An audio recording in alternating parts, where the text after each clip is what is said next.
পালন করবে। প্রশাসনের কাছে অনুরোধ, প্রশাসন যেন তার দায়িত্ব পালন করে।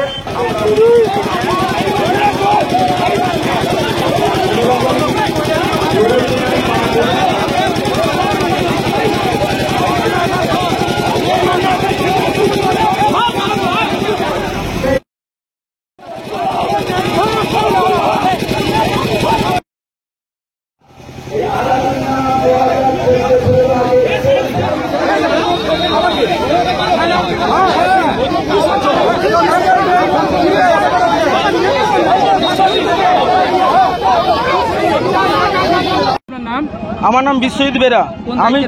আমি জেঠথান অঞ্চলের যুব প্রেসিডেন্ট এবং পঞ্চায়েতের মেম্বার একজন। আজকে এখানটা জেঠথান বাজারের উপরে বিজেপি কর্মীকে মারধর করা হয়েছে, এমনটা অভিযোগ করছে বিজেপি। এসে কি বলবেন? আমার জেঠথান বাজারের উপর একটা সম্প্রীতির সভা হচ্ছিল। বিজেপির অগ্নিমিত্রা পাল মহাশয়া উনি র্যালি করে যাচ্ছিলেন। উনার দুষ্কৃত এবং গুন্ডা সবাই এসে ওখানে হামলা করে, উপরন্তু আমাকে খিস্তি খাস্তা মারে যে জেঠথান অঞ্চলে তৃণমূলকে আমরা লুপাট করে দিব। সেই জন্য আমাদের সঙ্গে ধস্তাধস্তি হয়, আর কোনো কিছু হয়নি। আর এরপরেই কিন্তু অগ্নিমিত্রা পালকে কিন্তু গো ব্যাক স্লোগান দেওয়া হয় আপনাদের পক্ষ থেকেই, কিন্তু গো ব্যাক স্লোগান কিছু আমাদের সমর্থক কর্মী দিয়েছে। আমি নিজে থেকে এলাকার যেহেতু সদস্য এই সংসদের এবং অঞ্চলের যুব প্রেসিডেন্ট, সেই জন্য আমি নিজে থেকে দায়িত্ব দিয়ে আমি উনাদেরকে পারাপার করে দিচ্ছি চলাচল। আপনারা দেখেছেন সাংবাদিকের মাধ্যমে আমি নিজে দায়িত্ব নিয়ে আমাদের সমর্থক কর্মীদের সবাইকে সরিয়ে যাতে যান চলাচল কষ্ট না হয়, পথিকদের কষ্ট না হয়, আমি নিজে থেকে সমস্ত গাড়ি পারাপার করে দিচ্ছি। এবং আমি সঙ্গে আমার সমস্ত কর্মীরা ওরাও আমার সঙ্গে হাত মিলিয়ে ও গাড়ি পারাপার সমস্ত কন্ট্রোল করেছে। বিজেপি কর্মীকে মারধর করা হয়, আপনার যখন র্যালি চলছিল র্যালি থেকে কিন্তু টেনে হিচড়ে মারধর করে একদম পঞ্চায়েত মেম্বার জেঠথান অঞ্চলের। দেখুন, এটাই হচ্ছে তৃণমূলের যে ঔদ্ধত্য এবং তৃণমূলের যে মানে কোনো আইন শৃঙ্খলা কোনো কিছু না মানা এবং বিরোধী মানেই তাকে চুপ করিয়ে দেওয়া। এটাই আজকে আরেকবার আমরা প্রমাণ পেলাম। জেঠথান বাজার দিয়ে আমরা ক্রস করছিলাম, আমাদের জেঠথান অঞ্চলে আজকে প্রচার চলছে সকাল থেকে। তো জেঠথান বাজার দিয়ে আমরা ক্রস করে গেছি অলরেডি। তখন আমাদের যে পঞ্চায়েতের বিরোধী দলনেতা শান্তশীল বেরা, তিনি আমাদের সাথেই ছিলেন।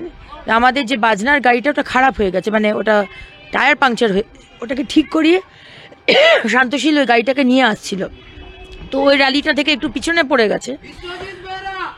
তখন ওই বাজারের মধ্যে তৃণমূলের এই অঞ্চলের যুব নেতা এবং সেও এক পঞ্চায়েত মেম্বার বিশ্বজিৎ বেরা, তাকে হঠাৎ করে মোটরসাইকেল থেকে টেনে হিঁচড়ে নামিয়ে তাকে মারতে শুরু করে দেয়। আমরা ততক্ষণে অনেকটা এগিয়ে চলে এসেছি।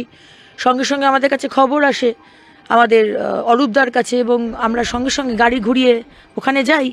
গিয়ে আমি ওই ছেলেটিকে বলছি যে আপনি মারলেন কেন, আপনি গায়ে হাত তুললেন কেন? এবং সেখানে একটা বাজার, সেখানে সংখ্যালঘু সম্প্রদায়ের ছেলে মেয়ে মানুষরা বেশি, তারা তো কোনো কিছুই বোঝার আগেই কোনো কিছু তারা জানবেও না, বুঝবেও না। বোঝাবার চেষ্টাও করেছি, কিন্তু যখন দেখলাম যে একটু হাওয়া হয়ে যাচ্ছে, তখন আমি নিজেই আর কি একটু সরে এলাম। কারণ কি আমার কার্যকর্তাদের রেসপন্সিবিলিটি আমার ওপরে। তো যে কারণে আমরা পড়ে এলাম, আমরা যাব থানাতে কমপ্লেন করতে, FIR করতে। কিন্তু এই ধরনের যে অ্যাটিটিউড তো বরাবরই আমরা দেখেছি আর কি। মানে ভেবে দেখুন, আপনাদের কাছেও পুরো ফুটেজ আছে, আমাদের কাছেও পুরো ফুটেজ আছে, যে একটা মানুষ সে বিরোধী দলনেতা হতে পারে, সে রাস্তা দিয়ে যাচ্ছে, সে বিজেপির একটা র্যালিতে রয়েছে, হঠাৎ করে তাকে ধরে মোটরসাইকেল থেকে নামিয়ে মারতে শুরু করে দেওয়া। এ কোথাকার ভদ্রতা, এ কোথাকার সভ্যতা, এ কোথাকার রাজনীতি? এই রাজনীতি আমরা কিসের জন্য এই রাজনীতি করছি? অত্যন্ত মানে নিম্ন স্থানে রাজনীতিকে নিয়ে গেছে তৃণমূল। এবং আমার খারাপ লাগলো আজকে বিশ্বজিৎ বেরা একজন পঞ্চায়েতের রেসপন্সিবল মেম্বার, তার হওয়া উচিত ছিল, কিন্তু তিনি যে ধরনের মানে আচরণ করলেন, অত্যন্ত ইরেসপন্সিবল একজন নাগরিক। তৃণমূলের পক্ষ থেকেই কিন্তু অভিযোগ করা হচ্ছে তাদের সম্প্রীতির একটা সভা চলছিল, সেই সভাতে হামলা করেছে আপনাদের কর্মীরা। দেখুন, আমাদের কাছে ভিডিও ফুটেজ আছে। তারা যদি মনে হয় যে আমরা হামলা করেছি, তাহলে তারা দেখাবে তাদের ফুটেজ। আমরা তো আমাদের প্রচারে যাচ্ছিলাম, এবং আমাদের কর্মীকে হঠাৎ করে যদি কেউ মারে, তো আমরা তো তার পাশে দাঁড়াবোই। এবং সেখানে সম্প্রতির কোনো কিছু আমরা ব্যাঘাত ঘটাতে চাই না, কারণ আমরা যথেষ্ট রেসপন্সিবল নাগরিক। আমরা সেখানে নেমে ছেলেটিকে, এবং আমি সমস্ত কার্যকর্তাকে বলেছি কিন্তু রিস্ট্রেন্ড হও, এবং আমি ছেলেটিকে বারবার বলছি যে আপনি মারলেন কেন, ছেলেটি গায়ে হাত তুললেন কেন, সেটা একটা বিরোধী দলনেতা। আপনার প্রাইভেট যা কিছুই থাকতে পারে, আমি সেটা মধ্যে যাচ্ছি না, কিন্তু আপনি যেহেতু তৃণমূলের যুব নেতা, আপনি কাউকে সে দুমদাম মেরে দেবেন রাস্তায়? এটাই হচ্ছে আজকে পশ্চিমবঙ্গের এগিয়ে বাংলার মডেল।